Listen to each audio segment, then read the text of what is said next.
اچھا یزید نے اتنا بڑا ظلم کیا، اتنا بڑا اسٹیج سجایا، کسی طرح اقتدار مل جائے. اقتدار ملا کتنا؟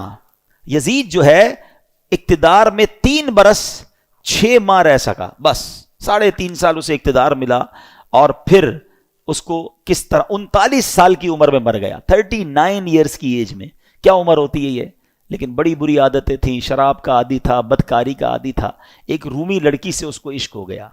اس لڑکی نے اس کو جنگل میں بلایا، بیابان میں بلایا، اور جب خوب شراب کے نشے میں دھت ہو گیا تو اس کو خنجر کے وار کر کے یہ کہہ کر ہلاک کیا کہ تو بدبخت اپنے نبی کے نواسے سے وفاداری نہ کر سکا، مجھ سے کیا وفاداری کرے گا. اس کو مار کر وہ لڑکی چلی گئی. کئی دنوں تک کسی کو پتہ ہی نہ چلا. چیل کوے اس کی لاش کو نوچتے رہے. اس کے ساتھی ڈھونڈنے نکلے کہ یزید گیا کدھر. بیابان میں اس کی سڑی ہوئی لاش ملی، کھڈا کھود کر اس کو دفنا دیا گیا. یہ انجام ہوا ان ظالموں کا.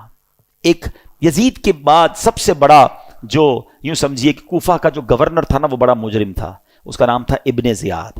ابن زیاد کی بھی آپ دیکھیں، اللہ پاک کی کہتے ہیں نا، اللہ اپنی قدرت کے نظارے کیسے دکھاتا ہے. 10 محرم ہی کا دن تھا، 6 برس بعد 10 محرم کے دن ابن زیاد انتہائی ذلت کے ساتھ مارا گیا، اور اس کی لاش کو، اس کا سر کٹوا کر کوفہ میں مختار ثقفی کو بھجوایا گیا. یہ وہی محل تھا جہاں امام حسین کے سر انور کو لایا گیا تھا. ٹھیک 6 سال بعد ابن زیاد کے سر کو لایا گیا. اب اس کا جب سر رکھا گیا تو ایک بڑا سا سانپ آیا اور اس کے سر کے اندر داخل ہو گیا. پورے محل کے لوگ ڈر گئے، کبھی آنکھوں میں جاتا، کبھی ناک میں جاتا. تو میرے پیارے اسلامی بھائیوں، یہ واقعات ان یزیدیوں کا انجام ہمیں بتاتا ہے کہ ظلم جو ہے نا، وہ زیادہ دیر نہیں چلتا ہے.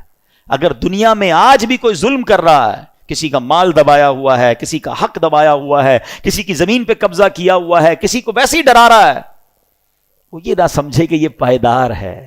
ظالم کا انجام جو ہے نا، وہ بڑا ہی عبرتناک ہوتا ہے. پھر دنیا تماشا دیکھتی ہے، اور مظلوم جو ہے اللہ اسے ترقی دیتا ہے.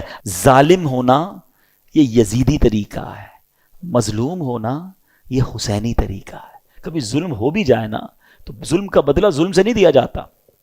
اس نے ہمارے بندے مارے، ہم اس کے بندے مار دیں. آج کل یہی ہو رہا ہے، دشمنیاں چلتی ہیں. ہمارے یہاں نہیں تو کبھی قبائلی علاقوں میں چلے جائیں. ہمارا جب دورہ ہوتا ہے بلوچستان میں اور اندرون سندھ میں، تو پتہ چلا وہ خاندانی اور قبائل کی لڑائی چل رہی ہے. انہوں نے ہمارے بندے مارے، اب ہم ان کے ماریں گے. اسی چکر میں زندگیاں گزر گئیں.